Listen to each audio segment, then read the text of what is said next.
posterior arm muscle, which is this muscle here. What's that?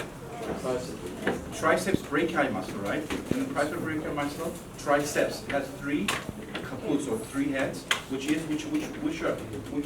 name of that? Long head, lateral head, and medial head. Long head originates from where?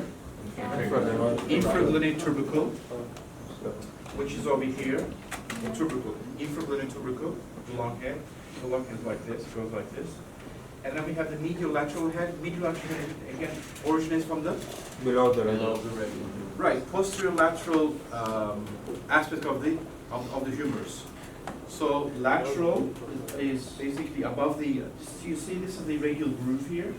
Above the radial groove, okay, lateral head, and the medial head originates from the below the radial groove. Okay, so these three heads, they come together and they attach to insert to the olecranon process of the ulnar. So this is the olecranon process here. So it goes and attaches to the olecranon process of the ulnar. Okay. So it passes. How many joints does it pass? The triceps brachii muscle. How many joints does it pass? Okay, so to be more precise, right? It passes the shoulder joint, but only one head passes the joint, right? Not just a long head. So when it acts on, when we talk about the function of the arm, okay, then we're going to say that the long head does this and that, because that's the only tendon that passes. The medial lateral head does not pass the shoulder joint. Okay, so this basically, so what we say here is that the tricep, the long head of the tricep extends the arm. Okay, so we have to be precise. So if you just say, well, the arm is extended by the triceps muscle, that's not correct. The long head extends the arm, because that's the only one that passes the shoulder joint. Now, three of them, they come together, they attach to the olecranon process. So primarily the triceps muscle acts on the forearm. Why? Because all this, they pass the elbow joint, and they act on the forearm. When they pull it, is what? They extend the forearm. So the primary function of the triceps is to extend the forearm. But in terms of extension of the arm, it's only performed by the long head of the triceps. Okay, good. So nerve is what? Radial nerve, good. So where would you see the radial nerve damage? The radial tubercle. Like in terms of like damage in the humerus, like, right?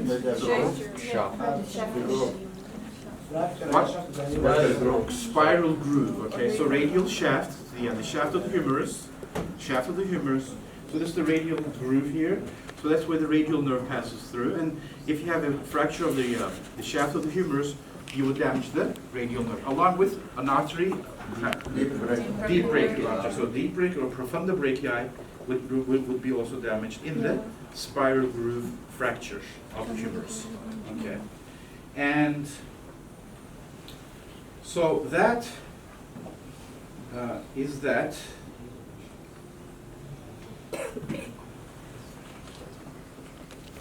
So we're going to look at the clinical aspect of the brachial plexus, also like the radial nerve. When it goes.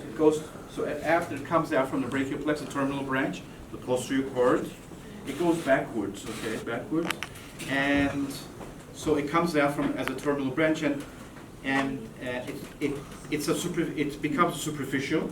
And sometimes when you use crutches, okay, after cast, okay. Or with a fracture or fractured leg. Okay, when you use crutches, those crutches, especially the wrong use crutches, okay, and that would also harm the radial nerve. Okay, that would also harm the radial nerve, and like honeymoon syndrome or Friday night or Saturday night syndrome. So those kinds of, we're going to look at that in detail. So that would affect the function of the radial nerve. So if the radial nerve, if it's damaged, or if there is something wrong with the function of the radial nerve, what do you see?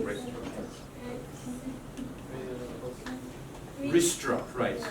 So why would you see the wrist drop? First, the extensors don't work, so just the flexors. Murtaza, can you show why would you see the wrist drop? Can you show everybody? Wrist drop, it's like why? Okay, so basically what happens is, so the extensor, so we talked about the extension of the arm, right?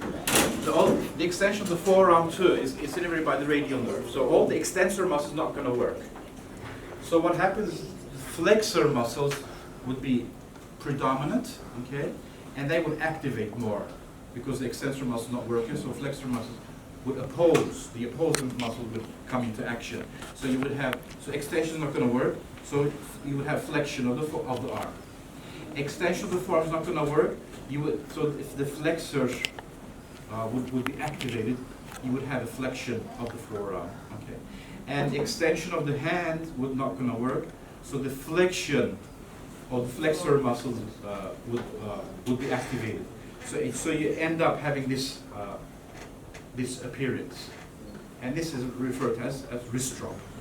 Okay, that is referred to as wrist drop. And also the cutaneous. So this is what if the motor fiber is not working. How about the sensory fibers, the cutaneous fibers? If that's not working, so where would you see sensory loss? Loss of sensation where?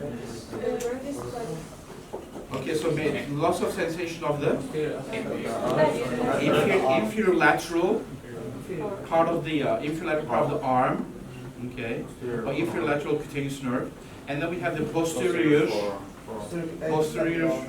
cutaneous branch of the arm, or posterior or brachial cutaneous nerve of the radial nerve, and then we have the posterior forearm, okay, or posterior cutaneous branch of the forearm, or posterior antebrachial cutaneous branch of the radial nerve. So this area, the back area here, and the back over here, you would have what? A sensory loss, or you have skin sensation loss in these areas. So when you stick a pinprick test, you stick a needle on this area, the patient will say, I can't feel it, right? And the other thing is the hand, right? So the hand is the dorsal, what? Lateral 3.5. Why? Because so we talked about the hand, but on Friday I'm going to go into detail. So the medial 1.5 is ulnar, both palmar and dorsal. So it's medial dorsal, the medial 1.5 is ulnar. 3.5, the palmar side, the palm and the fingers, 3.5 is median, right?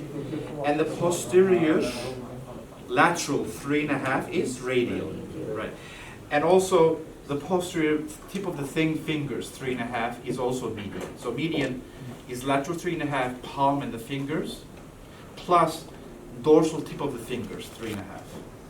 Radial is this area here, lateral 3.5, the dorsal part of the hand and the fingers. So that's radial. Okay. So that's triceps. So we have 3 spaces over here. Excuse me. So this space is what? Okay, this space is quadrangular space. Okay, quadrangular space. So we have the lower border is the teres major, the upper border is teres minor, you see? Teres major, teres minor. This is the long head. Here is the humerus, you see, the humerus. Or sometimes you can also add lateral head of the triceps to it. So sometimes they also add lateral head of the triceps or the humerus itself. So this is the upper border is teres minor, lower border is teres major.